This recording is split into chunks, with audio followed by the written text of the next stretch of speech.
Hello, everybody, and welcome to the LJL OU Podcast Season 2, Episode 26, with, of course, me, MaskedSwan. Hello, everybody. I'm going to be running you through everything, and this podcast is only by me, and I would, I guess. Oh, wait. I've got a Wait a question. Wait a moment. Sir, yes? I've got a question. How do you put a mask on a swan? How's that done? With great difficulty. You've never seen ospreys? Figured it out. This is when swans decide to turn into vigilantes. They put on the mask. Nobody cared who they were until they put on the mask. Have you ever considered changing your name to Regular Osprey? Regular Swan? I think I was just going to go Swan, honestly speaking. I was going to get rid of the mask. But, ladies and gentlemen, welcome to the LJL OU podcast. MaskedSwan here, of course, joined in the man in the middle. It's Initia1ise. Welcome, sir. Glad to be here. Glad to be offering these important philosophical questions for us all. And, there's on the socially distanced swans as well. on the far left asking these questions, it's Nymaera. Okay, that one I stole from chat. Thank you, Hina. But yes, I'm here. Hello, how's it going? Anyway, gentlemen, how are you both doing? I know you've both been playing a lot of Pokemon since it's recently come out. What's up? How are you doing? What's the last week look like for you both? It's been a lot of Pokemon, honestly, and a lot of League of Legends. This is like, I wish I could offer something else of use there, but that's largely been it. Owl's hit all the way to Ultra though. He's done very well. He's at the top end of the I'm tables. effectively like, I guess in the league equivalent, I'm the rank below Challenger, so... I am very It's a quickly. pretty good run. Abusing a broken pick, but we take those. Also in a very early meta game where people don't understand how to play it. I mean, if they allow it, you do it. Almost like early split DFM, and didn't know what they were doing. Well done. How about you, mate? What have you been up to? Tell us about your week. Final Fantasy and depression. That's a good. There's a mix. Sometimes combined, sometimes separate. It's an interesting. It's interesting. We've had a lot of games of League of Legends. 16 games just for the LJL alone, not encountering LCS, LEC, LCK, and the 16 games. I think is a regular day in the LPL, isn't it, lads? Like, pretty damn. We've had a huge amount of games. Yeah, I mean, I'm very envious of the Pokemon, honestly speaking. I was thinking about it, that when it comes to mobile, isn't it technically on all Apple platforms at that time because iOS, of the support? yeah. Because iOS is technically on iPad, which is also technically on iMacs and everything else. This is why it, this is why it ends up being like a really big thing for mobile games and stuff like Wild Rift, and we had it with Vainglory and a couple of other mobile games where you see actually a lot of pros start using iPads and stuff for the better touch controls. So I mean, like in the UK scene, obviously we've got Scoundrel, who's been a big mobile gamer for quite a long time. They've kind of been the person making content for that in our scene. I'm just trying to remember other people. That's the first one that comes to mind. And yeah, so if it starts going to like your iPads and everything else, then yes, that could be quite a game changer. And as far as I'm aware, it's crossplay between everything. It will be. Yes. It will be. So yeah, but no, I've been very much enjoying it, and I hope it takes off in some way, and maybe that'll be a MOBA which Japan will have a bit of a head start at, because Pokemon is of course obviously one of their most famous IP. Absolutely. Yeah. Definitely feels like we need a spin-off podcast, because there's a lot of questions and concerns and thoughts I have around Pokemon Unite and its future of esports. The balancing is... I've got my thoughts on that, but that's a separate thing. That's a separate thing. We're not here for that today. Completely separate. No, ladies and gentlemen, we are here for the LJLOU brief overview on what this week's podcast is going to be. We're going to be doing our recap first and foremost of the 16 game Super Week and how everything has happened. How standings are currently looking. If you haven't already gone on Lolpedia or any website to see what's happening, we'll be coming at you with all of that information. Going through each of the teams in their very much delegated slots that they have fallen into, because that's where the standings are at, obviously. The standings up for you, Lexi? I can get those up on screen. In a split second, I'm just do the overview and then we'll go straight into it. Obviously, after we've done our full recap, we have got our players of the week. And what we're doing for this one is going to be a little bit different, because we actually deliberated about this. And we're going to be doing our full overview of it instead of individual ones. So instead of week 5 and week 6, we're doing a complete super week combination because, hey, that's just what made sense. And then we'll get in to any and all questions towards the end. We also will at some point try and look towards week 7 as well. We'll probably do that within our teams. But gentlemen, let's get straight into it. And can I have that graphic initialize? We've already got our decided teams that are making playoffs, ladies and gentlemen. And that's, well, we've never had this before since we started covering the LJLOU. No. Going into week 7, we always had an idea that maybe 1 or 2 teams could change around. It looked unlikely, and we've mostly been correct. But we're definitely going to have some interesting thoughts about it. And gentlemen, to start us off, at the very bottom of the table is Burning Core and Sengoku Gaming. And what are your thoughts about these 2 teams that aren't making it? I'll step in first before Alex breaks down again. He had the dubious honour of casting the game that those 2 played against each other. And Sengoku played down to Burning Core's level in that game. But in fairness, a couple other games this weekend, they looked a little bit brighter, just a little bit too late. But Burning Core, there are not enough derogatory terms in the English language to explain how incredibly poor they have looked this split.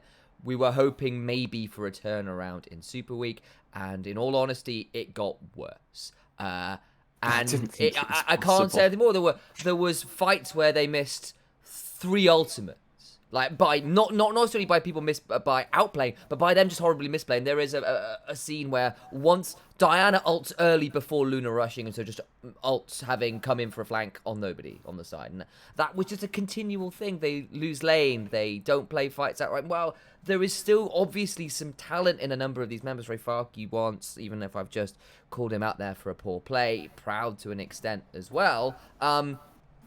There is no team synergy. There is no coherent game plan post the first 5 minutes. They cannot lane appropriately in certain ways. They cannot respond to enemy plays. They are a shambles of a team. Which is a disappointment because this was the only other team outside of DFM that basically had close to. They had only 1 roster change, so we were expecting very high things. It looked like a great roster change. On paper, apparently it was a downgrade for Axis, or actually it was an upgrade for Axis. You could actually now flip that technically. Megamin is now an upgrade over Gadianu. Oh, that's actually quite hilarious. We said that in our power rankings. That's quite hilarious thinking that actually we thought that, Axis might be one of our worst teams, potentially Burning Core could get up to 3rd, and look where they are now. Look at us. Who would have thought we'd be here? Look at us. Oh, look at us. Right here, right now. I mean, that other team, I don't know if you have much more to say on Burning Core's Nymaera. Okay, so, I guess my point is, the game between Sengoku and Burning Core is, and I have cast silver and gold players. We did that, actually. I actually count that as a really important part of my learning, actually, to be able to cast not just good games, but bad games, too. I had to bring all of that knowledge and more into this game, because that was the worst game I've ever cast. Just the worst. It was... In terms of the narrative, it was very difficult to pin on it because it was basically just, 2 incredibly struggling teams trying to take something off each other and failing to do so. It was awful. That's all there is to say to it. So yeah, Burning Core, I think we've done that to death. Sengoku though, outside of that game, actually looked like they had a resurgence. Their game Rascal Jester was maybe. It was really good. Well, besides one other game which we'll get to. Maybe my game of Super Week. It was an incredibly fun performance where we saw Gango on the Jinx, barely getting killed off by Hachimecha and crew as well. Sol on the other side had an incredible performance. Sengoku went toe-to-toe with Rascal Jesters, and that makes me think that they should have been a playoffs team if they played like this throughout the whole split, but they didn't. They went 1-7. They deserve to be here. They've dug their own grave, and now they're sat in it. Yeah. You can't lose this much. You can't lose. Look, this... I am just struggling for words because I'm so disappointed. I am just that. That is how I feel. Sengoku Gaming never really rose to the ranks that they had in spring, and this was something we were very briefly talking about off before we came onto the podcast. I think Sengoku spiked in spring, and they just have never captured any of that kind of raw talent that they seem to have in spring back again. I'll add in that I think there is an element of living and dying by Crash again. I think Paz, in fairness, hasn't had a great split, and that's hurt in some ways. Yeah. And again, there are still some issues with like working out what to do with Ramone, who, you know, again, I don't think it's necessarily a bad player, but hasn't been a great fit with the team. And that has led to both parties looking worse. You know, there are other issues, and we could go into those another time. We have gone into those issues before, but in spring, a lot of what made Sengoku really good is you knew the bot lane would crush. NT's been a little off this split. And on top of that, Crash would be there every time to bail you out. Counter gank like a god every time. But he was on Udyr and Hecarim, two of the fastest counter gankers in the game. I won't necessarily say the best, but the fact that basically Hecarim can burn Ghost, he can burn Devastating Charge, and be there faster than most other junglers. Udyr, with Bear Stance and just being Udyr, can be there so much faster than other junglers. And with the way it's working at the minute, where you do have to farm a bit longer, where you are on things like Diana, where you need level 6, you want an item, preferably 2, before you really start pushing your edges, has really hurt, because that's not really what Crash has been wanting to do. And, you know, unfortunately for Sengoku, maybe they get big advantage out of bot and then can't transition it in mid, but that was always an issue. And then it all comes collapsing down because of other stuff on top of that. So my question now, for Burning Core, we kind of predicted them to be a bottom 2 team. So we are technically correct by our expectations. We had big concerns for Sengoku Gaming in 2020. Clearly a lot of money had been thrown. Pyrian and Blank, obviously, they had a lot of success, though they didn't achieve the level of success we assume they were probably looking for. And we've done a whole podcast episode on that. Yep. What happens to Sengoku now? Do they just have to completely reimagine the wheel? In all fairness, I don't think Ramone is going to see much play now in the LJL main thing. I think he's going to become an academy mid laner, because he's got some furballs in my eyes that he needs to fix. Now, hopefully he can fix those issues and problems and get back to the top level, like top 1, number 2, number 3, like always fighting for the top spot. He's nowhere near that at the moment, and I'm worried about Sengoku and the performance and the continuation, because now NT isn't going to be a top 3 player for the first time since he started. Yeah, I mean, big change. I'll add this in. Before, because obviously I've spoken a lot just a moment ago talking about this, so I don't want to take up too much airtime. But I think clearly what has happened, in particular for both these rosters, has been some poor coaching, honestly, because I don't think there's been a lot. Because, you know, in my mind, in terms of if you have got players that don't necessarily synergize immediately, sometimes that's on coaching to get people on the same page. You know, you don't necessarily need to teach them how to play the game, but you do need to teach them how to play the game together. And that's been an issue for both of these squads. I think also, wasn't it Burning Core's coach that came over to DFM? Was Yang on Burning Core before? Yep. Yang was on Axis. That's where he went. Okay, no, the Burning Core still have 34 as the coach. Yeah, okay. And that's the same coach that was known as DFM's Kryptonite, actually. Because he just always had a way to just avoid... Yeah, it was. Because I believe he was on the Rampage team, which obviously beat DFM. And then he was also on the Burning Core team, remember, still last year, that took DFM to 5 games in that playoff series. Yeah. Which is incredible. So, there is actual precedent there. Did not see this split. Fair enough. Yeah, the coach for Sengoku Gaming is Son. Son was the same coach which actually got V3, remember, all the way to Worlds. So there's pedigree on these coaches, but you know, I've called out some issues. I think we all have, but I think I'll also add in that clearly there is talent on these rosters. I won't say that these players don't know how to play the game, or at least some of them. You know, there's a few names in there we've had issues with for a while. Hina's in chat, so I won't mention it too much. But, certain bot laners aside, there is talent on these rosters, but clearly they don't work together, is what I'm saying. These rosters aren't functional in this meta as a unit. And so I wonder whether, I think we probably do see some of these players again. In fact, I wouldn't even be entirely surprised to see Ramone maybe move to Burning Core, where... You know, you try it again, you shift that out, and maybe that's where he ends up. Actually, would be my word. All right, we'll do another season. Ramone not making a bit of a revitalization that comes through from shifting some players around. Like Licorice moving to Golden Guardians and the LCS, that kind of thing. It's like, okay, I know you're not bad at this game, but this isn't working on this team, and you have, as a team, you've really struggled to make anything happen, and clearly the atmosphere isn't right. Then maybe for next year, that's the kind of moves we start seeing.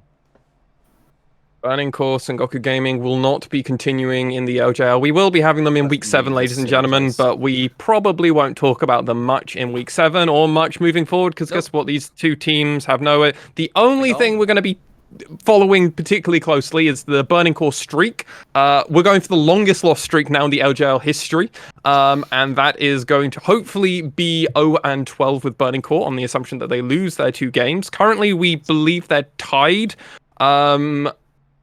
with a team from back in 2015, wasn't it, Initia1ise? Yeah, so there's a few teams that went 0-10, so right back at the beginning of the LJL. So there's like I have to go get the names up, but I think. Oh, don't worry, I was just it's like 0-10. So basically, the teams that have come up through the amateur system to the league, having replaced the bottom team, and every time they come up and go 0-10. But like, okay, well, that's the level of talent that we've had, and now Burning Core are performing this, so they could go worse because there's more games now. Like, there's a possibility to get an even worse loss streak. And this is only a double round robin. Like, that's the bad thing about this performance. That's the only thing we're going to probably pay any attention to. Let's actually get into the interesting meat and potatoes and actually talk about teams that we will be seeing, and we're actually looking forward to talking about them. God, that is such a side jab to Sengoku and Burning Core, but God, if you haven't seen the clip of Initia1ise and well, no, it was just Nymaera. You two just dying of that Sengoku Burning Core game. But we got one of them close to the front page of Reddit. You know that video of that game now is the most watched video we've had of this split. I'm not surprised. It's just 2 people losing their mental state. Like, I mean, hey, that's content. It's broken me. It's broken. How do I put this? Honestly, if you are a caster and listening to this, and you want to work out how do you cast a genuinely poor game with little to no action, that's the game to go and watch, because seriously, my hat goes off to Midnight and to Al for Al, there we go, that way around. Wrong Alex, there's 2 of them with me. For casting a game that was casting a game really, really good quality of cast, considering the game was poor, because it is very, very difficult to cast a game that is badly well. That's the game I will point to. Maybe I'll do a breakdown of that at some point or another time about how you do that. But if you want to see it, pick up some notes, go watch the game. Brace yourselves, but don't be actually impressed. Watch the game. I don't actually watch the game. If you want to, listen to the words, not the don't watch the gameplay. Let's get over and actually talk about our top 2 teams. I'm definitely trying to steer Sam away from this because he seems infallible about this. Detonation Focus Me and Rascal Jester are top 2 teams. Yep. DFM are currently on the 9 win streak. They are tying that win streak that they have tied several times before with themselves, as well as V3 Esports, who also had that, remember, gentlemen, back in summer. Now, if they are able to pick up 1 more win, they will actually break the streak, and 2 of it, they will definitely put a rather big stamp on that streak for probably a while. I mean, there's a lot to uncover. We're going to talk about DFM first, because I think DFM have a far more interesting storyline and narrative going into this. And also, they are now top team. They are now tied for first, which is the first time that they've actually had this whole split. And we actually got a question from Hina in our podcast questions part of the Discord. If you are interested in that, remember, you can find that in the show notes down below. Or you can do it live. Get them in there. Just do it. They asked us, and this is really important, and we thought we'd combined it all together. Despite MSI teams all having a rough start, yeah, I think having a rough start is fair. It seems that they are now on the opposite side. Well, I mean, I still have concerns about C9, but let's not look into LCS. LCS is its own special region. Even the LJL has more simple things going on. Do you think we will see this momentum, especially if DFM make it into Worlds, or is there something special about this meta, maybe similar to MSI? And this is partly linking to a tweet that LoL Esports put out about some of the streaks. PSG Talon on 11 streaks. We've got Pentanet on 7 wins, Unicorns 11 on 7, RNG on 6, and Estrel Esports, who aren't even the top of the LI standings at the moment. They're on a 6-win streak, so that's almost the gauntlet they've ran, which is impressive. Yeah, cool. So what do we think about this, gentlemen? I'll come over to you first, Nymaera, because me and Initia1ise have had a bit of the showtime. Yeah, you've also managed to take away the poison chalice of Burning Core. I try. Thank you for that one. So, So obviously there are multiple parts to this question, and I think that it's obviously quite layered, and I think there's a lot of value into looking at a lot of it, right? I think that a lot of the reason why we saw MSI teams struggling coming back from MSI was just schedule, burnout, traveling all the way across the world and back with COVID considerations and everything in that. It's a rough schedule. I mean, the story I'll always point to with that is SKT Wolf from the Season 5 through to Season 7 era. He ended his playing career mentally a wreck. When they lost the Season 7 finals, there's the famous picture of Faker with his head in his hands, but Wolf was like actually throwing up under his desk. And he was, on anxiety medication, all this other stuff. But because effectively they just kept playing for like 2 years solid because they qualified for everything. And now that's the very extreme of what we're talking about here. But if you don't get a break between splits, things can get very rough. We've even talked about players not wanting to go to stuff like All-Stars, not wanting to even go to stuff like MSI. I think Sven was talking about that, even saying like MSI just feels quite difficult to do right now because of the fatigue involved with it. You have to schedule in some time to like have a break, and then when you come back, you are gonna have you're not gonna be hitting the ground running, and also there's a good chance you're also not gonna have the best meta read either. I think particularly for DFM, I think that they came in with the first with just not knowing how to play the meta. The junglers had changed. They didn't know what they were doing with their solo lane agency as well. But as we've seen them iterate through the weeks, and I think particularly in this Super Week as well, you can see this as well, they have found, like so many other teams, if you have teamfight jungler with solo lane agency to like prop up your early game as well, so you have your Dianas, you can have like a strong mid jungle 2v2 as well, with in DFM's case Shaco, but also stuff like Xin Zhao. That's kind of the calling card of the meta right now, at least for the strong teams. And what that means, because this is a point which I think Lexi you made when we were kind of discussing this, is that if you're putting agency onto strong individual players to have strong early games, have strong laning performances, bluntly the better players win, because they are going to mechanically outplay you. And DFM have the best mechanical players in the region. And that can be said for a lot of the teams which have dominated their region and have these stacked rosters. This is a meta which favors stacked individual rosters rather than someone like your V3 from 2020, which was much more about macro and team play. So they did also have maybe the best player. Yeah, so it was like, okay, so you play through your jungler, you play through your bot lane. Everyone else is there to facilitate them, and they did that as a well-oiled machine. That's less the case these days.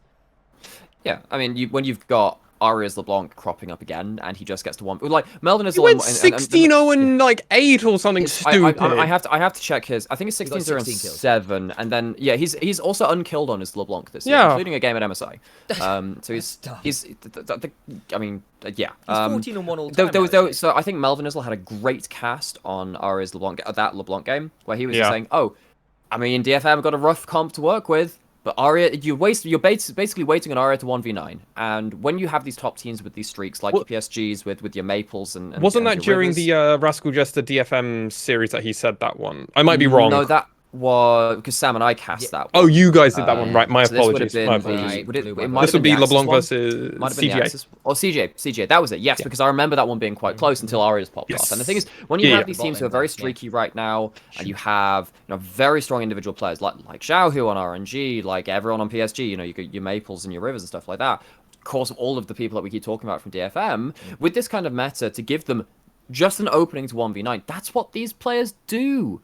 That's why in the minor regions you have just singular players who can just change the story of what's happening, particularly in this current meta. They're unable to do so. I think that's why we're seeing the meta right now. We can count on our fingers how many times, off of just what Alex has said, that players 1v9ing. We saw Crest Gaming Act do that for years through Aria. Guess what? Who we're currently seeing do that a lot? Honey and over in Axis. Like we've seen that on over in V3 as well. We see occasionally Hollow just pop off randomly, or Muujin just pop off randomly. So Aria bumped up his career, LeBlanc KDA with the games he played this week. Of course he did. Do you want to have a guess at what his KDA career is going for? 35.2. Okay, something ridiculous. Sadly, you're not actually that far off. Actually, it's still it's not 35. It's 24.6. Jeez. Jesus Christ! With MSI games in there, like that's not right. Oh boy, I actually want to see what Steel Shaco KDA is, because he went 4-1 and 20 this week on Shaco in one game. That for you. 11.8. Oh my god! Yikes. All right, well, okay, so I think it's fair to say, because we were mentioning this before we came in when we were getting our sheet ready for this podcast episode, and and Nymaera put my point perfectly. The best teams just keep winning, and that is what this meta is. And to come over to you, Initialize, because I think this is an interesting way of picturing it. Rascal Jester have looked like our top team for most of this split. Looked, right? If you looked at just standings and you looked at some of these players, you're like, yeah, they're probably close to best in role. Soul and Secret definitely competing. Kanatu sometimes definitely putting up some stats where you're like, ooh, well, I'm looking forward to their rematch at least. DFM are just the best team, right? And there's just not even a close comparison. And do we have to change our narrative now completely on Rascal Jester just playing second fiddle? Because we had that matchup and, well, you guys even cast it. Like, is there even any competition now in the LJL? I think there is. I think the scary thing to work with is basically DFM came in after MSI with the hangover, as we've said. I mean, a huge hangover, yeah. And people like Sven had really interesting interviews after some of their wins over in the LCS saying, look, part of the problem was we came back, it wasn't just the junglers that changed, but it was things like, I had not been practicing the bot laners that are meta right now for the last 3 months, and I come in and I have to catch up, even if I have got a lot of time on these ones. I'm months behind, and like that. And like if you're doing that for like pretty much every role, it's like, wait, Gwen and Viego are a thing now.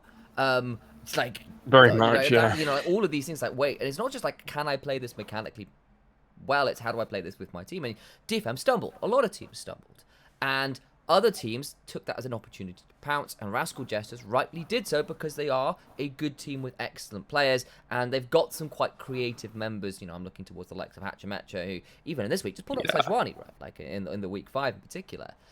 He was always a Kane player as well. Right, exactly. And he absolutely destroyed Sengoku gaming with that Xin remember? Yeah, and so Rascal Jester's ability to... Jarvan versus Xin. Right, it's great. And the ability to kind of have some wild cards available, you know, particularly early on into a meta, is a strength of Rascal Jester.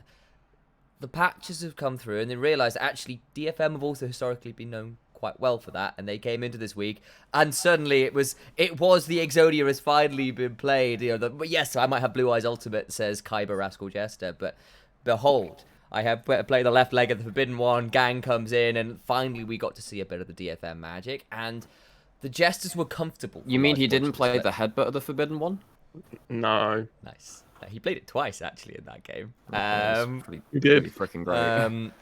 And you start to see like why we were so excited for this DFM squad, because genuinely, in another year, we say Seros still in mid lane, Rascal Jester had every chance to win this.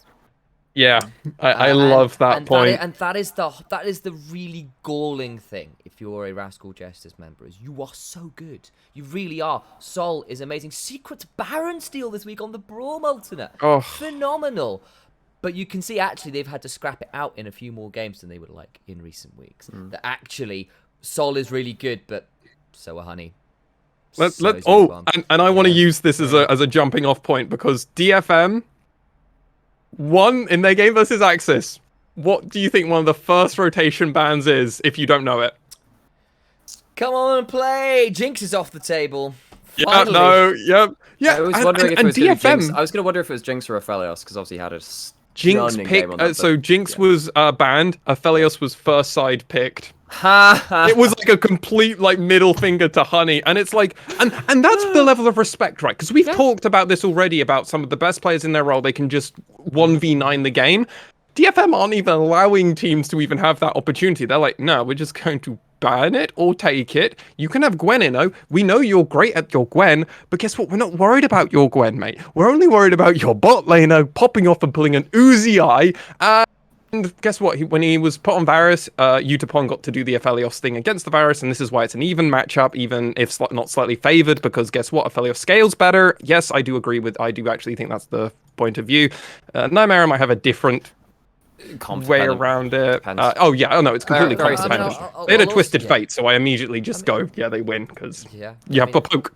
I mean, like that game as well, Gang finds an incredible dub, like crash down on Gang just... and they get a 2v2 goal. Like that game was like like this is partly why I said Rascal Jesters are really good, and this is partly like why we're having this conversation about the top 2 teams at the same time. Rascal Jesters are good, but this week DFM finally turned up as a team we were expecting them to. They were like 8.5k ahead in their first game, like over 10,000 goal ahead in their game in their second game of week of the first day of season. Didn't they get one of the fastest leads we've ever seen in the LJL? 20 minutes they were over 8k ahead the first game and over 10k ahead the second game. Like it was absolute demolition. I cast the DFM Burning Core game where I stand by that is the most dominant win I've seen in LJL history. It's against Burning Core, and then immediately after Burning Core went on to their Sengoku game, which was the worst quality game we have ever seen in the LJL. I think they got mental boomed after that game. Genuinely. Because I think Sengoku got mental boomed as well. And I think this is like the last kind of point I want to bring up, because again, time sensitive and stuff like this, but we want to put this extra time into the top 2, is that of course Rascal Jester have been the team to play through bot side for the last split now, right? When they had this new iteration, DFM have shown they can do that now. Utapon put up some frickin' numbers, and against Burning Core with the bot side dive into suddenly switching lanes, stuff like that. That felt more like V3 2020 Summer Plus, because they have stronger solo lanes. Because you can still play around, incredible playmaking bot side with one of the most proficient carries in the league, but you also have other people who can start off that play, which is why it's so scary looking at it as a Rascal Jester being like, they can do it all. Rascal Jester had the best ramping up. Remember, they were 3-0 going into this. Like they have confidently, in my mind, and I don't know about you guys, but I'd love to know, they've confidently put themselves as the second place team for me. Absolutely, absolutely. They really, really have. I think the scary thing is, like, you came into this game, the Rascal Jester DFM game. If you've not watched it, guys, go watch it. It was a wonderful, wonderful game. Really entertaining. Both good teams going at it. It's just that our VOD has a little technical issues, but we've got them ironed out. Chimo and Chris have actually done as best job as they can, and it's on our YouTube. We have maybe another day we'll go into the curse that is producing for us, because apparently it causes incredible things like lightning to hit your house the night before you're due to produce, when you're the substitute producer. Like, what do you do? Anyway, it's fine. That game was mostly salvaged, and the gameplay itself is genuinely wonderful. So it's still worth going to watch, even if there are like a minute or so where things got a little bit dicey production-wise. What I was going to say though is, like, Rascal Jester's putting up some good numbers. Recap and Sol on the Ezreal and the Ziggs, desperately trying to stay alive and survive. And Kinatu gets a really good team fight at one point in Dragon Pit. It's like, it's all good. The problem is, there's just so many players with like incredible X clutch factor for DFM.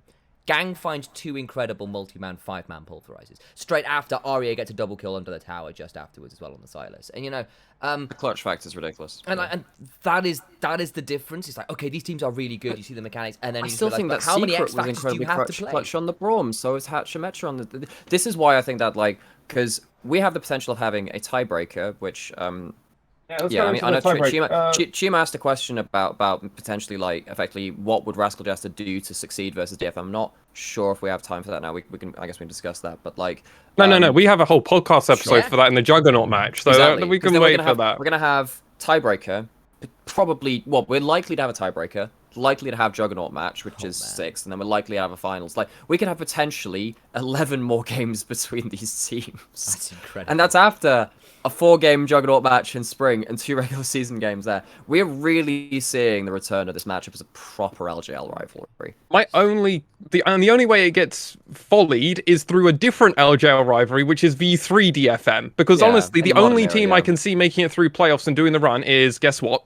Rascal Jester get dropped down to the round 3, lower bracket. They have to do semis. V3 Esports are on the tear. They're like, over again. Finals are ours. And then they fight their way through, fight DFM in the finals. And it's just like, okay, well, this is the match. This is and honestly, it's the perfect match I want, because guess what? We get the V3 Esports returning to try and take their crown and go back to Worlds once again. When they caused that upset, remember? But they were the top dogs. And we get DFM being like, we haven't dropped a game. We 3-0'd Rascal Jester. We've won the tiebreaker. Like, I want DFM to be on an absurd tear and then to get this crazy thing. I don't know. Dreams might happen.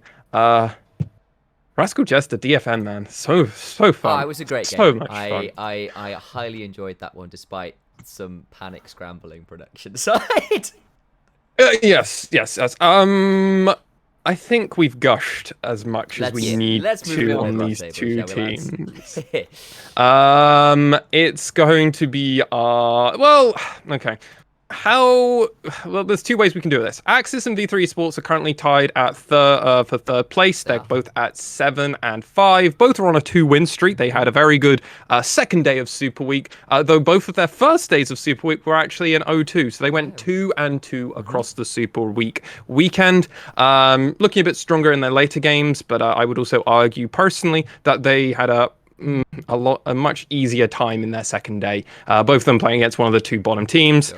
So that's what happens. And V3 Sports and Axis had either DFM or Rascal Jester in day number 1 of Super Week. So a lot harder, but they very much ended up seeming to be kind of middle of the pack, maybe upper middle of the pack. They're slightly better than the other teams. We'll talk about that in a moment. Chris Gaming Act and the Hawks are currently sitting at 6 and 6. Trading blows. Hawks went 2. They went 1 and 3. Oh no, they went 2 and 2 as well. Hawks went 2 and 2. Crest went 1 and 3. So Crest are on the losing streak, if there is a streak of anything, of 1 and 3 throughout Super Week. So most worried about them personally. I am. Hawks 2 and 2, Axis 2 and 2, V3 2 and 2. Gentlemen, what's your thoughts on these teams? Where are you sitting? What's your tier list, if you even have one? I think that's a great way of understanding. Crest Gaming Act would be at the bottom for me, and then after that would be probably Hawks, and then V3 is top, Axis is second, I guess. So V3, Axis, Hawks, Crest is my one. What about you guys? I think I still put Axis at the top purely because I think Honey is such a reliable the hype train is still going, man, is it? It's just because I think Honey is a reliable carry. And I think Hoglet's still really, really good. Even if, again, like you kind of see sometimes what happens is he leads a charge, and occasionally if things don't work out, he's the one who takes the brunt. Let me change this around a little bit, maybe for you guys. V3 Sports and Axis are playing each other next week. Oh, God. Who's winning? That's why I put V3 above. I think Axis. And I'll say why. It's because I really think V3 are another one of those teams that...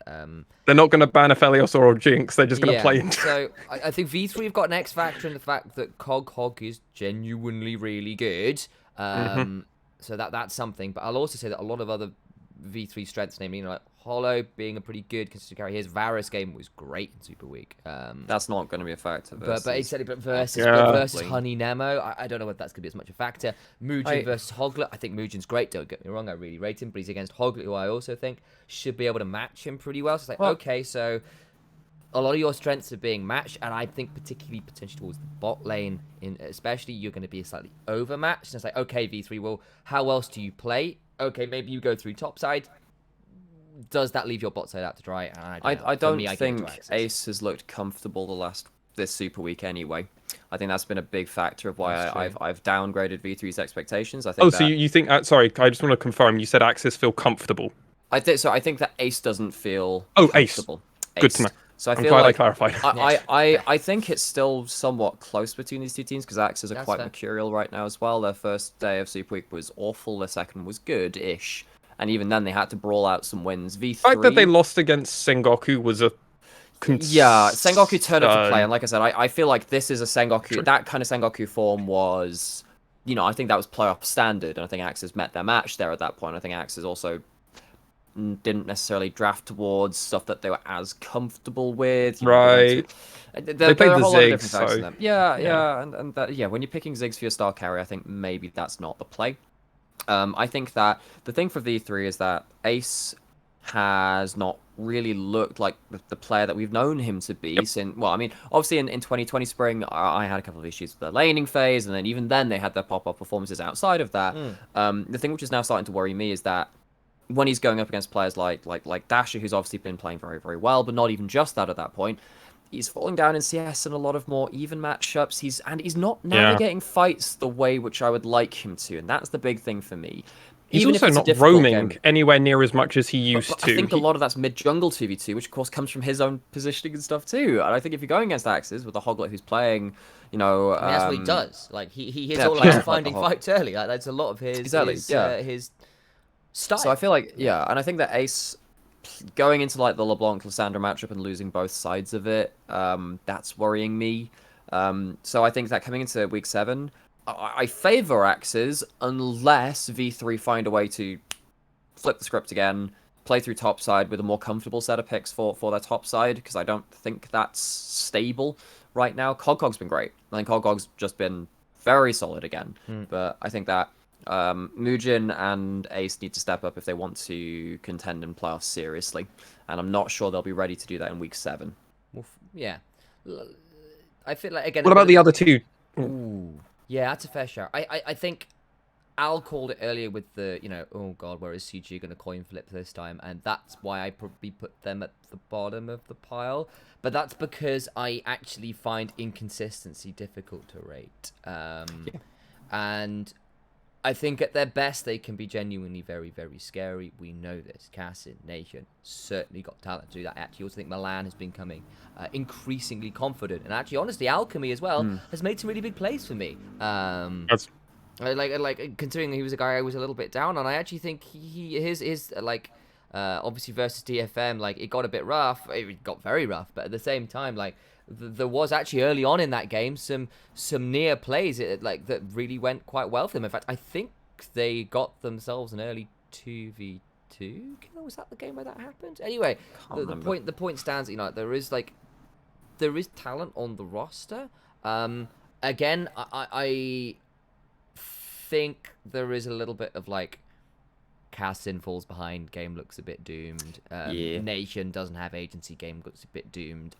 If you put Nap on something like a Mundo, that's fine for your front line, but he then lacks playmaking and he can get a little bit doomed. So it's like, my worry is actually how narrow is your viable champ pool. Not that I don't think these players can play it, but what actually team comps can you play with the champs you have? I think is a little bit narrow for them, unfortunately. So that's why I put them down towards the bottom. I think Cross Gaming Act just are the most, not only just inconsistent, but I think that inconsistency is starting to be understood by a lot of these other teams. I think it's less of now when a Cross Gaming Act make a mistake, these teams are far better at now catching and kind of penalizing them for a loss, whereas previously in earlier weeks when like Burning Core or Axis back in week 4, Crest Gaming Act looked really good because minor mistakes were made, Crest Gaming Act punished hard, and then they come into Super Week, they play similar teams, and these teams punish those mistakes that Crest Gaming Act makes. So it's definitely a weird one. Nymaera, where did you fall on the other two teams, Crest Gaming Act and Hawks? This is a really hard one. I mean, we are picking between like a spade and a shovel, and it's very similar of the name. It's just, which name do you choose? So, because in some ways they're functionally quite similar right now. They are in terms of like team fights, hot players and support, strong individuals in mid lane, junglers kind of using that to kind of find themselves influence on the game. Like, again, obviously the Hawks played against Rascal Jester and they got a little bit just pooped on by that. And in that game, I was a little bit worried that they didn't necessarily understand what was actually constituting a good or a bad fight, because they overdove seriously hard in like 2 fights against Rascal Jesters, one in bot side, one in top river as well. Bought into a play, got teleported on by one of the solo laners and just like lost 2-3 kills. And after that point, they got outscaled. They knew that they had to fight early, and then they knew they had to fight well early, and they didn't do that. They fought, but it wasn't well. CGA. Don't give Corporal Rakan against CGA, because apparently that's how it just goes all downhill, right? I think that Corporal is still playing stunningly well. I think he's been the standout in a lot of ways still. And then you go on to CGA, and I think that Nation's been going on to, I think Nation's been great, and then if you go on to the Hawks, like I think that Dash has been actually stellar. I think that Dasher is currently second best mid. I mean, when I think that's a very fair thing to say. Ace losing both sides of the LeBlanc and the Lysandra matchup. Well, actually, that was against Dasher, actually. Yeah, that's the thing, isn't it? Yeah, and I mean, the Hawks won against Burning Core. I mean, that was Senate making Yuhi look very sad with the Ziggs. And then like I feel like the Hawks game versus V3, that was mainly the Hawks picking into it. They got a bit outdrafted there, really. Like, we could see that Zenit was like, I am trying to do something. Couldn't do squat. Couldn't do squat on the Kalista. But I feel like they actually team fought mechanically pretty well, and I thought that Dasher was in a position where he was doing pretty well as well. I mean, I'm not a fan of Leandris LeBlanc. Please don't build it in my games. I remember having this conversation with you. Were very salty about that. And this was on broadcast sometimes. I think I'd be happy in saying that Axes are, for me, like just above these other three right now. If you take into account the second week games and maybe forget a little bit more about the first day of Super Week. With the Hawks and CGA, though, they are so inconsistent. I think I would say at their peak, CGA are probably the best out of all four of these teams at peak, but we rarely see that, and that's the problem. I'll also say that I think Dasher is the highest caliber one of the higher caliber players in terms of also consistency, or up there with Honey, probably, actually, as far as Honey's, again, I think we've got the ADC role is very stacked in the LJL, but Dasher, I think his consistency at finding advantage is really good, and I think Zenit as well, while he's not been a top tier AD carry, has improved in consistency for me, and the fact that he can play the Ziggs is good news, because that's another thing to have to think about in draft and things, which is important right now. So that's probably why I'd put them just slightly over CGA. At least in my mind, like, yeah, Zenit's not top tier, but more consistent. Dash is really good. And so that's probably where the tip is for me. Whereas I think for CGA, it's like, what's going on with your champ pools and synergies? What's going on with the coin flip? Yeah, absolutely. I mean, when we look forward, obviously, towards playoffs itself, obviously after week 7 feels like a lot of just kind of like a formality, because we've already got all of the teams already sorted and where they're going. About convincing us and convincing themselves what they can do later on. Yeah, obviously we've got the Juggernaut match going between it, so we'll have Axis facing off against Rascal Jesters. Detonation Focus Me facing off against Rascal Jesters in the Juggernaut match, unless something insane happens, but I just don't see Rascal Jesters, nor do I see DFM dropping a game to one of the bottom 2 teams. Yeah, which basically eliminates it. Yeah, it's like at worst 1-1, I imagine. So their last 2 games for DFM are Sengoku and the Hawks. The last 2 games for Rascal Jesters are CGA and Burning Core. Now, I just don't see Burning Core or DFM dropping a game here. Yeah, I mean, there's a world where maybe CGA Rascal Jesters gets a bit close. There's a world where maybe Hawks and DFM gets a bit close, but it would still be an upset. It would still be if it gets close. Are you disappointed with the higher team? Depending on the performance, I think it depends what they're doing. Like, if they're trying out something crazy because they're like secured playoffs, they're secured top 2 at this point, and they want to try out something a bit interesting, I'm less fussed.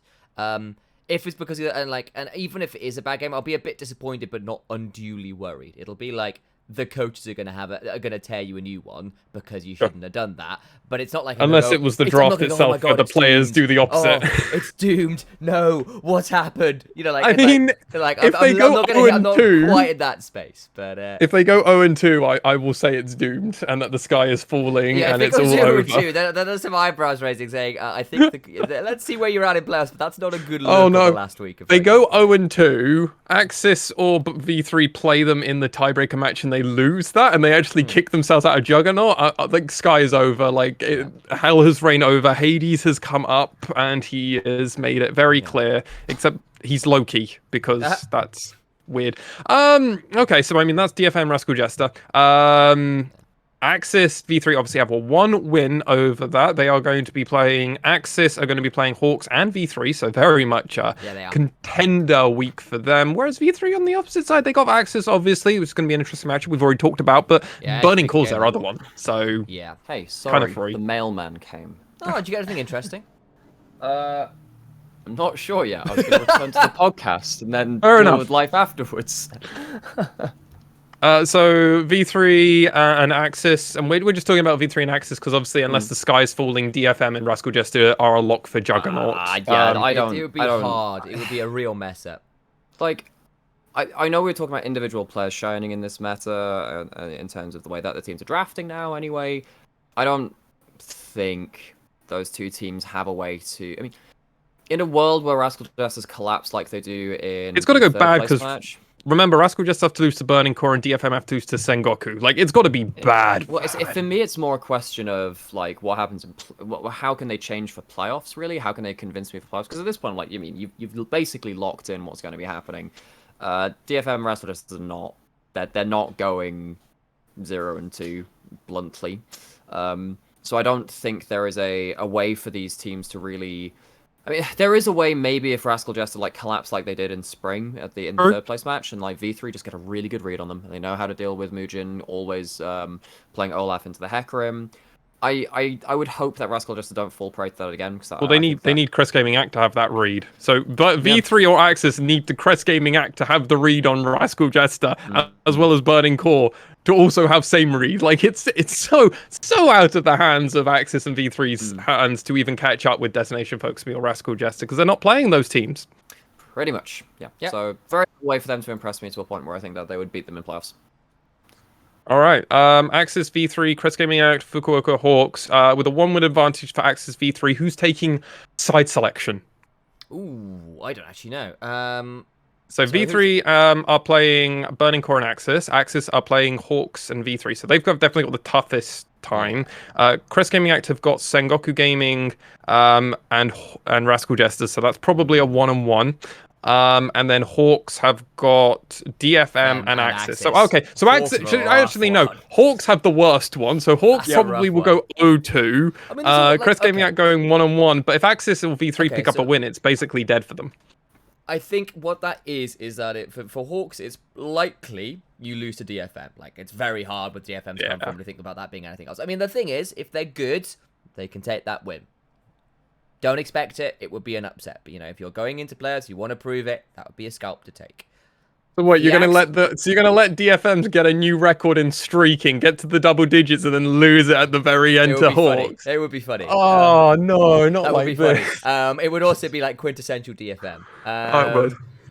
But like, break it to them, fucking piss it away. Best of ones there's always an inherent amount of volatility there, so you never know. And then Hawks aren't a bad team. We've seen they've got ways to win the game. The Axis Hawks game is then maybe more of a contest. I think I personally give Axis that one's an important. edge, but it is a contest. Benchmark. But it is a contest. So like I think Hawks at that point are basically saying, okay, likely loss, hard match. That's what 0.5 of a game, 0.7 if you give yourself a 10-15% chance to take a game off DFM, if that, being kind to yourself. Maybe more. Maybe I'm being harsh. Maybe I'm underestimating people here. But the point stands, actually, it's a tough week for the Hawks. They've got a game which they could win and will really want to win, especially considering DFM might come in and just put them to the sword. Yep. No, head-to-head, they've already lost it once, so they're going to have to be praying the Hawks against Axis. Yeah. You got any thoughts on placing and which you think things are going to go, Nymaera? I think that it's an absolute toss-up. Honestly, okay. At this point, for me, it's less about who wins and more about the actual systematic flaws and strengths that we see. Because again, we've already determined that. Then obviously after that, you've got like who the hell's going to be choosing their opponent for the first round? That's the real big thing. Yeah. Okay, maybe the more interesting question is if the standings end up in the order that we see them: Axis V3, CJ, Hawks. Surely Axis choose. I think Axis choose Hawks. Yeah. I think they do. Because I think actually CJ have always been that awkward team of, oh god, what happens if they turn up on a strong? Yeah, leave that to V3 to figure out. Is it not a world where Axis pick CJ because they go, yeah, Milan and Alchemy versus Honey and Nemo. Oh, we're crushing this. True, there's a chance. I mean, they crushed the Hawks last time they played. Like Megamin got a solo kill. Remember on the Renekton versus the Silas, and absolutely killed Apperman with his 7-0 and 8 Nocturne. It's really awkward because CJ and the Hawks have really good mid laners too. There's always going to be a threat. I think that I mean, we'll go more in depth into that when we actually get like post week 7. But just because we actually get to talk a whole episode about those. Okay, well, gentlemen, that actually rounds out all of our teams and everything. So now we go on to our players of Super Week, because I don't know. I feel like we need to have some music for this. Sam, music, please. That's fair. Coming over to Super Week. Ladies and gentlemen, how we do this is myself, Initia1ise and Nymaera. We run through and give our opinions on who was the standout player of the week. But obviously, as it's Super Week, we have just combined them all into one. We will have our individual ones. If we have a disparity, we explain the reasons that we've done this thing. But yeah, we've been doing this for ages. You know how it goes. It's players of the week. Nymaera, who is your top player of the week? I'm just trying to remove that thing right now. My top laner of Super Week was Kanatu. Okay, Initia1ise, who's your one? Believe mine was the same, Kanatu. Interesting. I have... Oh, God. I actually went for Cog. Reasonable. He was another one I was up there with me. Fair play. Yeah. So, my reasoning for Cog, because this is what we do here, I mean, I really wanted to go for Kanatu. You know, you guys know how much I've been bigging up Kanatu pretty much every opportunity I get. And Kanatu did actually get the win over Cog this during Super Week. So I mean, grounds for it. You can't follow yet. But Kanatu was great, but Cog, it felt like is what kind of kept the V3 roster alive, especially during week 5, where it was first day of Super Week. It looked a bit sketchy, maybe, but Cog never completely lost out, kept themselves in. In the second day, he very much came out with a very unique pick of the Tahm Kench and absolutely destroyed Paz with it in a 1v1 situation, which is not how that's meant to go, but apparently it is how you're meant to go if you're Watley of the UK scene. I can't... no hands Watley? Honestly, yeah, no hands Watley. No, yeah. I mean, like, I don't know, it feels like TK beats everyone right now in a very scary way.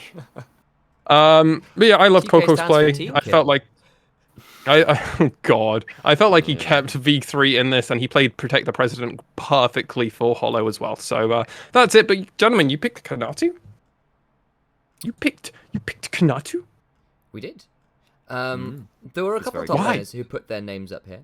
Obviously, they did. They'd be on DFM because DFM looked phenomenal this week.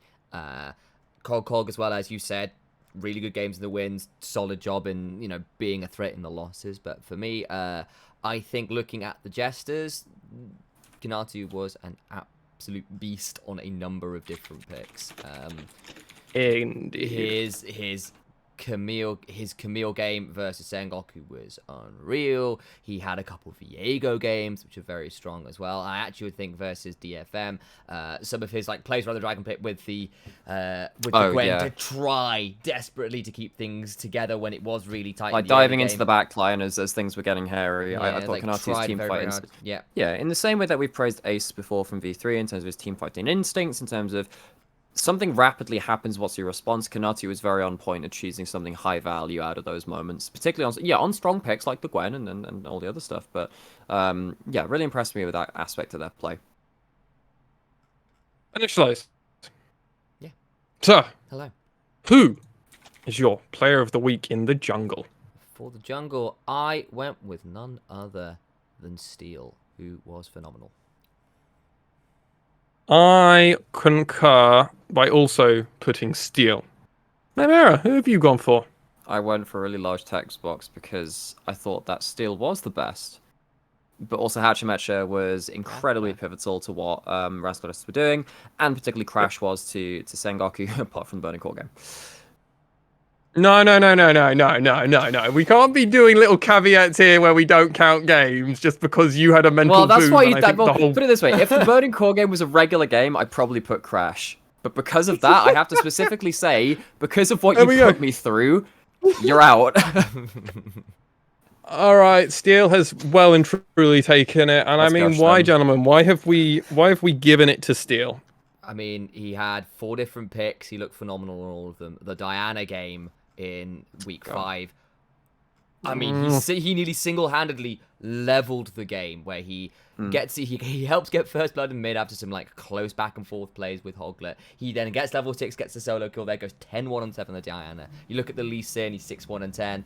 He's leading the charge versus the Jesters on the Xin Zhao, because you've got the Ziggs and the so funny watching the Xin Zhao trying desperately to keep away, and okay, DFM well, how do you close down on these guys? That was a lot of Steel. He was the one leading the charge, and mostly got away with it. And there was one time when they went too deep in the enemy base. Outside of that, it was pretty damn good. And he got pulled the Shaco out again, even post nerfs, and it still looked good. He went 4-1 and 20 on the pick. That's pretty big to say, actually. The Shaco came back out even after the nerfs of movement, and it was still good. Buffing Shaco individually, so. Oh, we're gonna see Shaco at Worlds from DFM. But the thing, because Sam and I have I know Sam and I have different opinions on this. So obviously, take this with a grain of salt because this is my opinion of it. But obviously at MSI, I felt like Steel had the Udyr, which was great, and a lot of things outside of that I wanted more from at an international level. So the fact that he's able to. That's sentiment we've shared.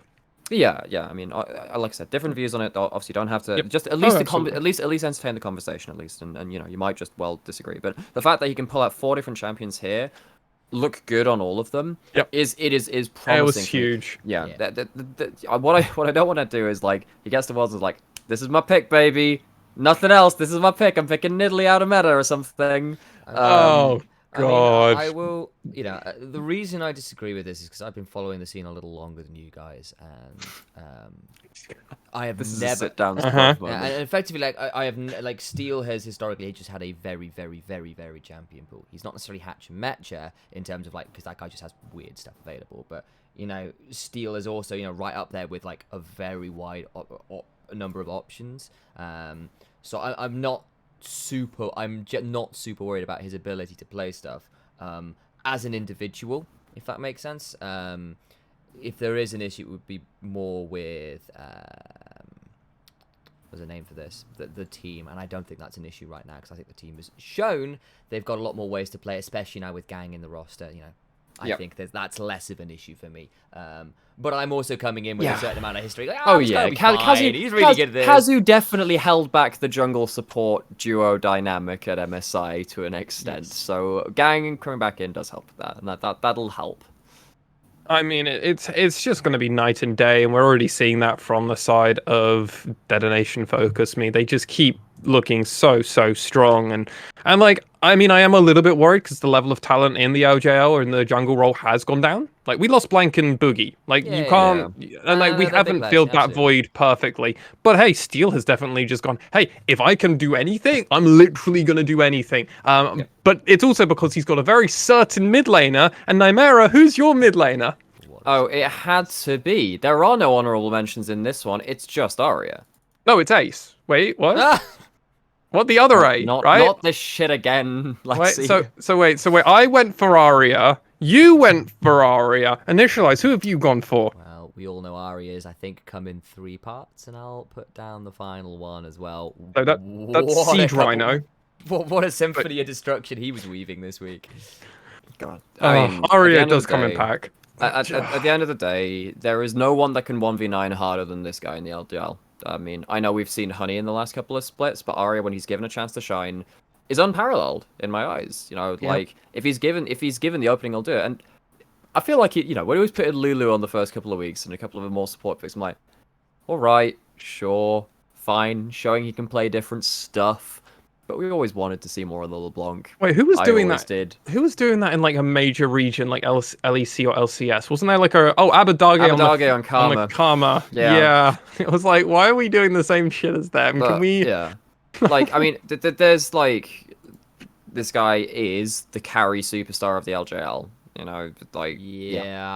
There isn't really much to go in depth with here because he's just really good. He's the best. And got Twisted Fate, LeBlanc, Kali, and Silas crushed. And the thing which really one thing which I think is a really good example of why Arya is standout, best player in his role, potentially best in the region too, is look at Dash's game versus V3 on the LeBlanc, and then look at Arya's game on his LeBlanc's LeBlanc games throughout this.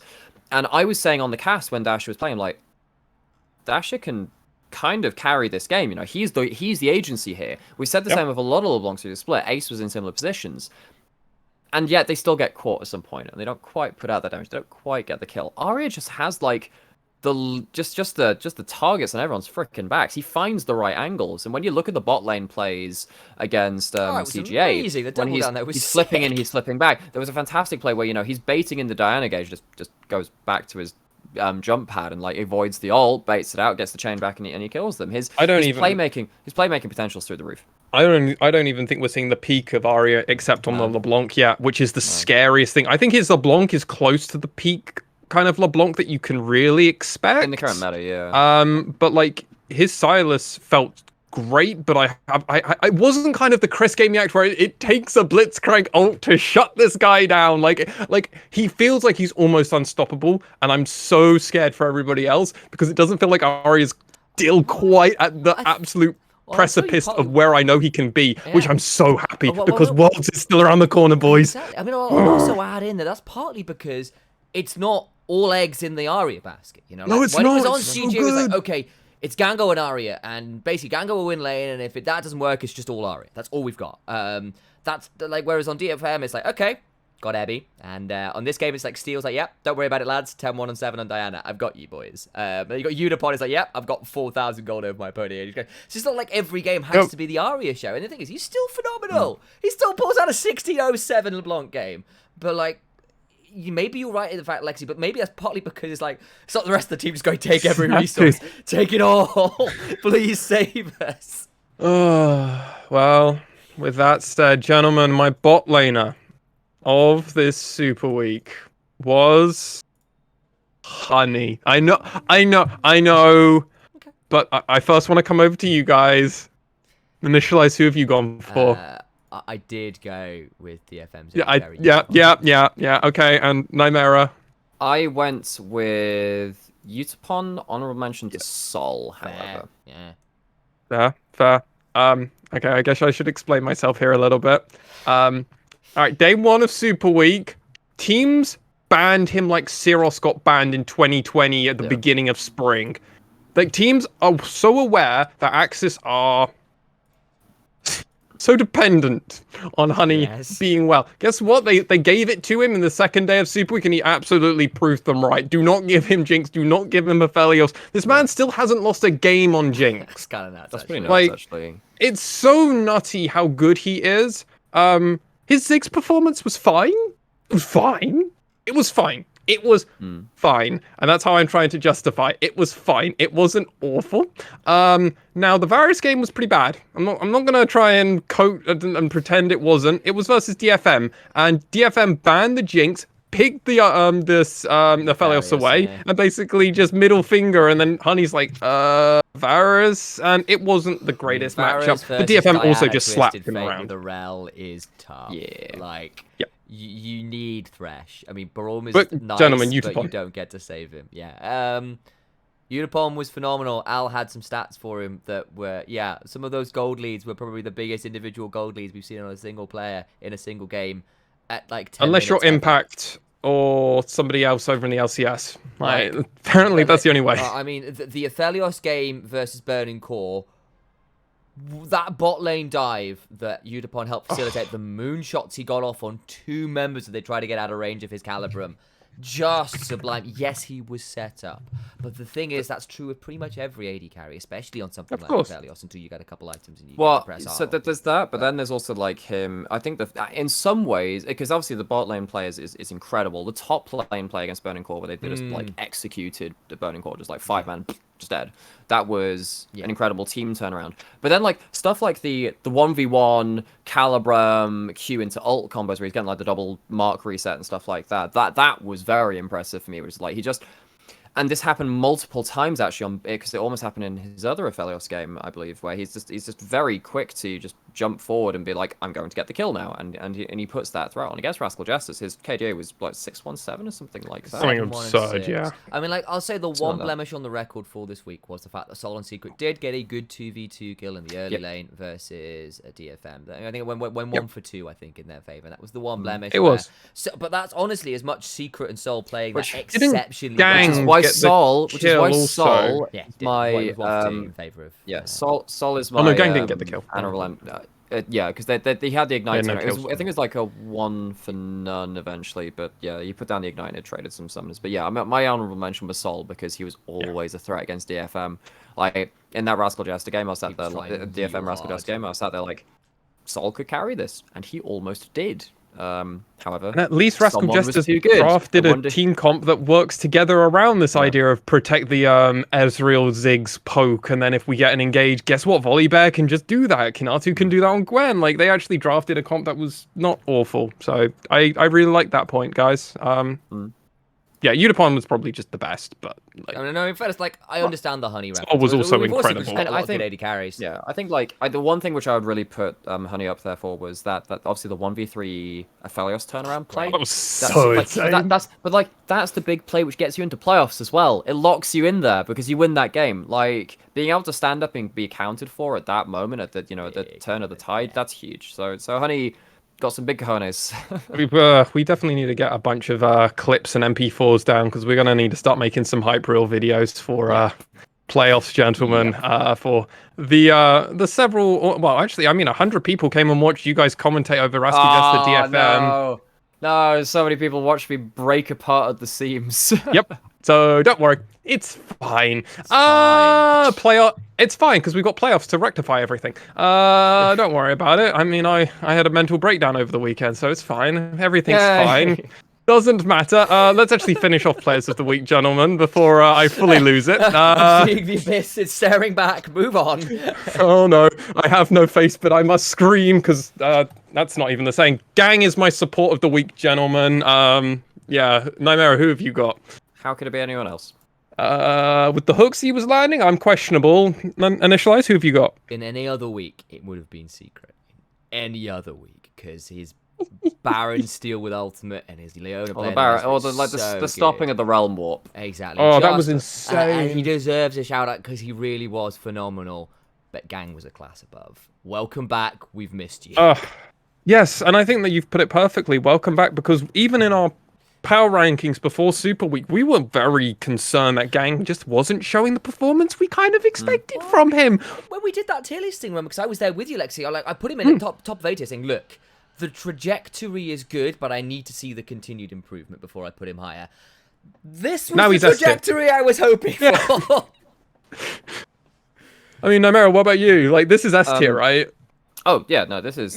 I mean, what he showed over the 2 weeks here was the highest level support gameplay we've seen.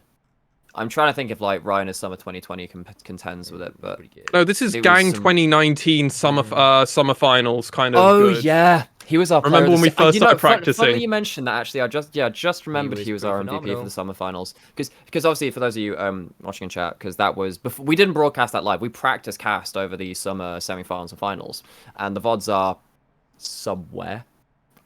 Not I think I still have them. I think maybe I used them to apply for Newell for the first time actually, so that someone will have them on a Google form somewhere. Anyway, like, so when we came into spring 2020, we were just like, so Gang guy is pretty great, and then we really missed him in spring actually, because I know that we kind of said that Kazu is like our second place support because who else is there really? Because spring supports were not popping. Really, that's partly because of jungle support dynamics and all this other stuff. But yeah, we had some worries, and then Gang comes in now, and bloody hell, he's back. And what's really fitting is that he did it in a game versus Rascal Jester with the game-ending play. Spring 2020, when DFM were going on their unbeaten run, we were wondering if Rascal Jester could have a mad draft, because remember it was something like Syndra and Akali, which were 100% pick and ban, like crazy champions. And they leapt through both of them to try. And they counterpicked with a Ziggs in the mid game. That was Ninja. Yeah. So and then sick. It was a really close game. And then Gang has a 4-man Rakan ult to end the game. And this is the kind of play which we really missed, actually. Yeah. We really missed. And the fact let's just talk about it. Let's stop talking about the elephant in the room. We had maybe the sickest fucking play we've had all 2020. Or all of 2021, rather. That video that you guys posted popped off like nothing else we've had outside of MSI stuff. Like, just a little bit of maths behind the scenes. Great casting, by the way, lads. Great casting. I wish we had a compressor. We need a compressor. Like, we need that, but like outside of that, like, he had a 10.7 KDA over the weekend. And Gang's not a KDA player. On 4 different champions. He was on Rel, he was on Thresh, he was on Nautilus, on Alistair. 3 of those are hard engaged champions, which you expect to have a couple bit deaths in there. Yep. Like, What do you do? Against CJ, he went 2-2-26. 2-2-26. That is insane. At least most of our material for Gang to hype him up is just going to be from Super Week. Like we don't even have to bother about anything else. It's just we had that fantastic Nautilus so hook to pick out. Was it DFM Axis the first time? No. Yeah, it might have been DFM Axis the first time around. We just like hooks Honey out. Goes through. He yeah. I mean, in the bot inhib, it's like, oh, Gang just won them the game. Fantastic. He's had a couple of moments. But... There are a couple of plays, obviously. We've mentioned the 5-man headbutt push. They are the flashy one, but there's a couple other little ones I really do want to call out. Like, if you go back and watch the CGA game versus DFM that week too, it was a pretty tight early game. Things start happening in the bot lane, and everybody turns up. It's where Arya gets a double, and, people walk away. I think it's 2 dead on either side, and it's all a little bit more wash, but Arya's the one who comes away with the kills. But part of the reason it doesn't get worse is Gang has the mother of all Nautilus ults to literally interrupt Cass's Diana ult, so it doesn't happen. So he has to go and do it again later when it doesn't hit multiple people. And he hooks somebody else in that one as well. And it's little things like that we go, that's really sick.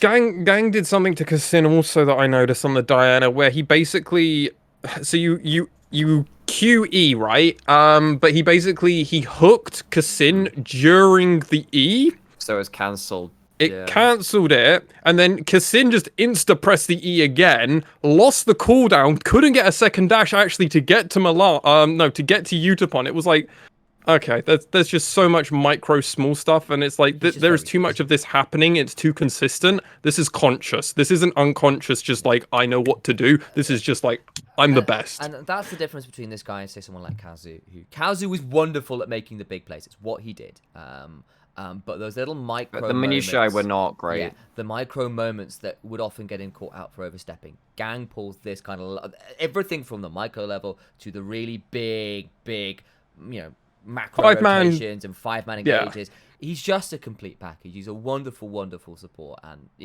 I suspect I know when we go on to our player of the week who's going to be up in contention if I had any guesses. Well, there's a reason I'm very happy to gas up Gang because, gentlemen, my player of the week was Arya. Fair. I think it makes... I mean, I'm gonna gas him up because I love Gang, but like, let's be real. You go 16-0-7. I was debating over. That's really reasonable.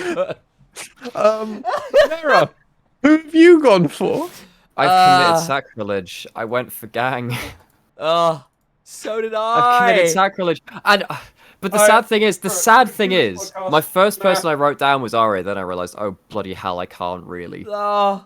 Because the things are like, if you're gonna, god damn it, because like this one is the hardest one I had to go through. I know. Actually, in terms of like peak consistent gameplay and everything, even in that game, like Arya's silence was so ridiculous.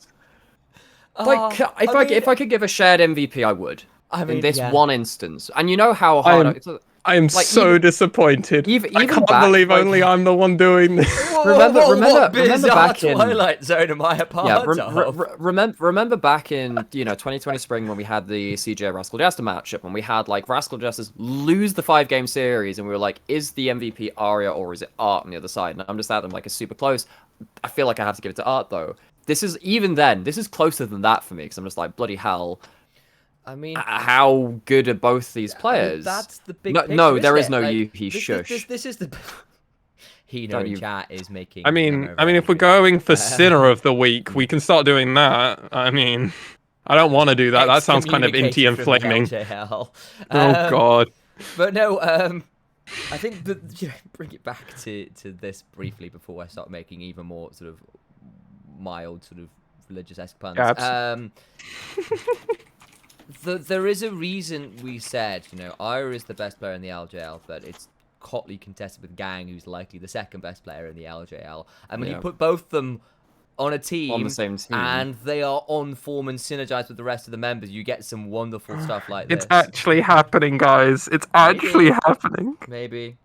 I mean...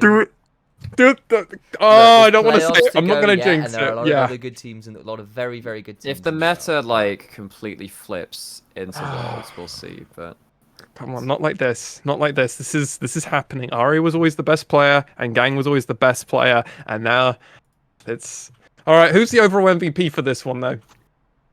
I am digging my foot in. I'm not changing. I'm going with Gang. You guys I'm have put... holding it. Right, so then it's Gang. Gang earned it this week. Gang earned it. But I'm Don't do it. I'm actually very close Don't to do it. flip-flopping. All right, so in the DFM game versus Rascal Jester hang game, on. Gang had a 5-man ultimate. Arya solo carried the game at the end. Which do you value more? Damn it. Alistair got two 5-man ultimates. No, he got a 4-man and a 5-man. 5-man. He didn't get the full No, 5-man. fair. But no, he did also do the 5-man and gave us And maybe I'll the also biggest say social media peak that we've had since MSI. And So I'll also say in the big dive, as we just That was called out so the insane. big dive versus Burning Core, how many hooks did that guy land in that? Oh, like 3. Like, he didn't miss one, I think. And then they broke the game open at the top lane as well. Like, yes, Utapon was the star for that one in a lot of ways, but Gang was there setting him up. Yeah, it was Ario and Yakali looked phenomenal as well. Don't get me wrong, 8-0-8, great game. Okay, let me have it. Okay, so in the Rascal Jester TFM game, I actually put Aria and Gang on a similar pedestal. I think a Gang wins for that game. You have the mother of all LeBlanc games against maybe the second or third strongest mid laner in Nation. And yes, the Nautilus was still really good. Go back to the other 2 games in week 5. The Rel 2v2 kill bot side. Oh, so good. Burning Core almost doesn't count. And then the other side. Remember the TF play top side too as well, though, Sam? No, true. I just think the Rel 2v2 kill was really sick. I don't disagree. The thing is, both are very reasonable. I'm just playing for Gang's side here. I'm going to say. That's why I locked my heels in. I'm going to weigh the Rascal Jester game more heavily because that is the battle for first, and I think I'm going to give it to Gang. Yeah. But it took that amount of consideration because that's the play which means DFM can get first. Like that game actually was quite close to being lost because they were on soul point for a while. DFM is so good.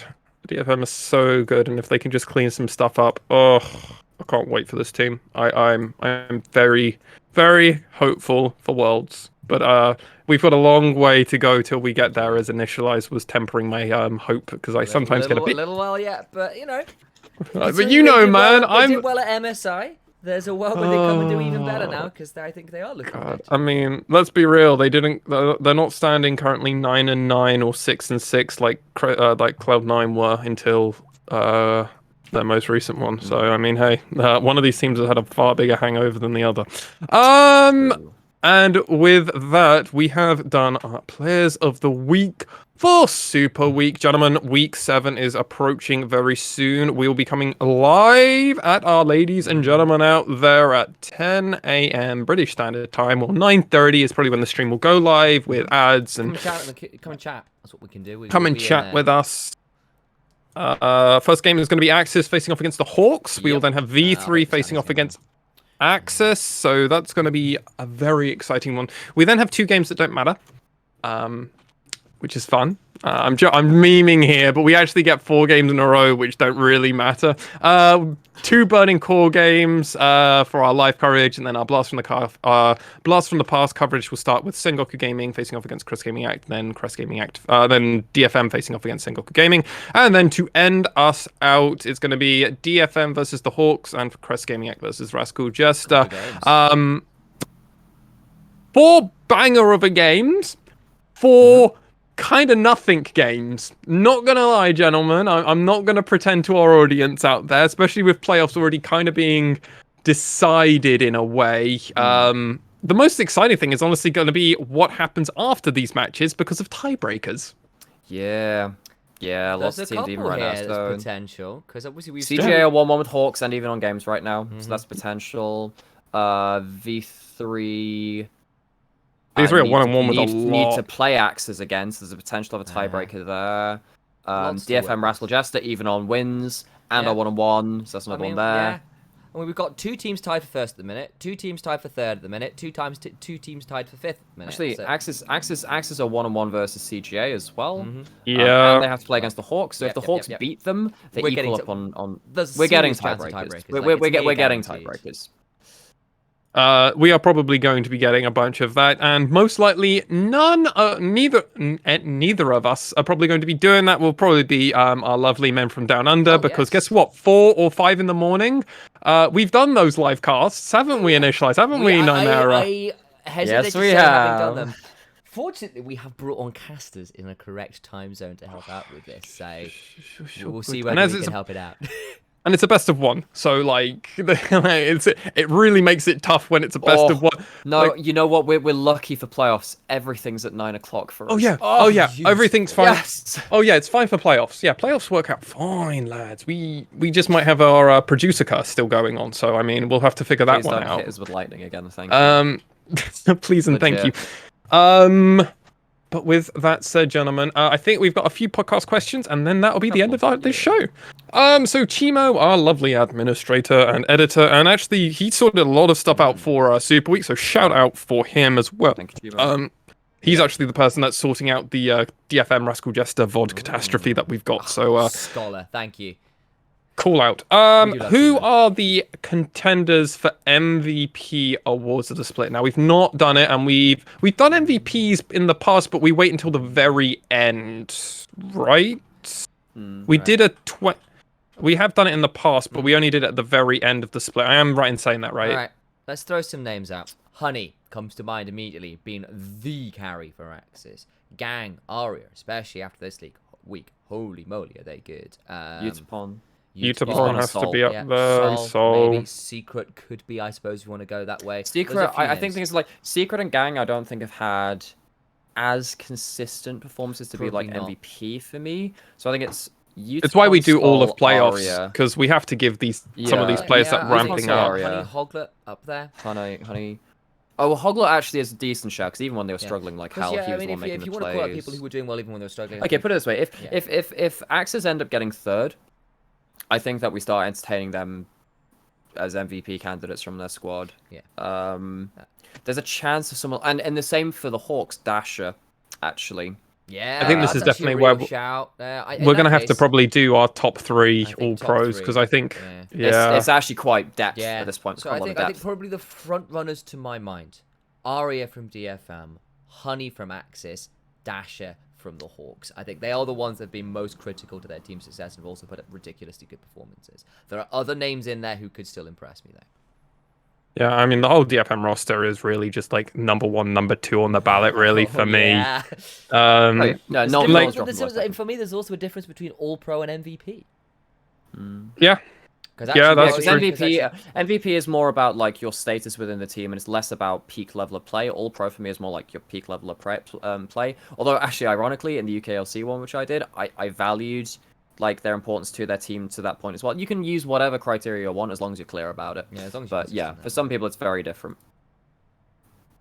So we'll definitely have to come on to that. There are definitely a lot of names. I think it depends on how we want to do it. I think we'll just have to figure that out. Hina asks us more of a fun one. Best personality currently, LJL Pro, according to each of you. So each of us 3. I mean, I'm still a huge Ebby fan on social media. Ebby's blogs and everything. Kazu, on a similar note, he's not a player right now. Really needs to shout out because he's such a fun person. Other players, though, I think Hoglet is adorable on social media. Hoglet's great on social. Corporal, exactly in the same vein, but also because they interact with it, because he's got the ability to interact with a wider audience, is fantastic. I'll also think Hachimecha, very educational. Like his YouTube videos and stuff are really, really cool to watch. If you're hasn't done so much of that, but obviously he's been a little bit busy life recently. changes. Yeah, he's now a dad, and he's also still in a very good team and wants to practice. So I'm not going to blame him too much for that. I do like Hachimecha as a person. A little bit of bias up on that one. Kanatu is really sweet too, actually. True. Yeah. Megamin as well. Really good at responding to anything in English as well. Actually, yeah. I've tweeted at Megamin about 3 or 4 times, and he almost always replies to me in English, and I'm like, oh, cheers, bruv. You don't have to. Yeah, I know. I do definitely appreciate that kind of thing, and hopefully, maybe now, we haven't actually mentioned this. We now have a Japanese section on our actual Discord server. So if you want to talk in Japanese with any Japanese fans out there about the LJL, you can do that now on our server. Awesome. Is there anything else? I think that's it. I think that's it. Well then, ladies and gentlemen, thank you so much for coming along. If you are in YouTube land, like, comment, and subscribe. Ask us questions. If you have a particular interesting comment, we will give you a shout out. Anything else I'm missing, gentlemen? How are you doing? Oh yes, our post game now. Anything you guys are going to be doing? Anything you want to plug? Anything else that's happening over the next week? I don't know whether we're allowed to announce it. We are doing something. We're doing a thing. We're doing a thing. Look out on Twitter. Yeah. Can't say what yet, probably. I don't know Or if rather, maybe we can or we can't. Anyway, whatever. Well, yeah, I don't know whether we're allowed. There's something Twitter. cool happening. Just pay attention to our Twitters. I don't know. I mean, in terms of like casting stuff, I mean, obviously like all the LJL stuff as well. Keep an eye on that. That's the big one now, really, because I've obviously I've kind of like I did my university tournament thing, and I've no idea what I'm going to be doing with the university stuff after that point. So that's kind of an end of a chapter for me in some ways. And this LJL split is going to be a real banger. I'm really looking forward to seeing this off in playoffs. Besides that, I mean, I've got occasional bits of content coming out for various things. I'm actually wondering if I'm going to start doing Pokemon content at some point. If you need a capture card, I've got a capture card that I can't currently use unless you don't have one. I think the thing which came through the door was a capture card. Yes! So you might see some Gengar footage coming onto a Twitter near you. So there's stuff like that. Besides that, honestly, just check the Twitters. That's your best bet. All right. Check the Twitter. Tier list of Pokemon that you should be playing in Ultimate will be coming out soon from Nymaera and Initia1ise. Expect that in soon. Prepare for double and make it double. And with that, the LJL team is blasting off again.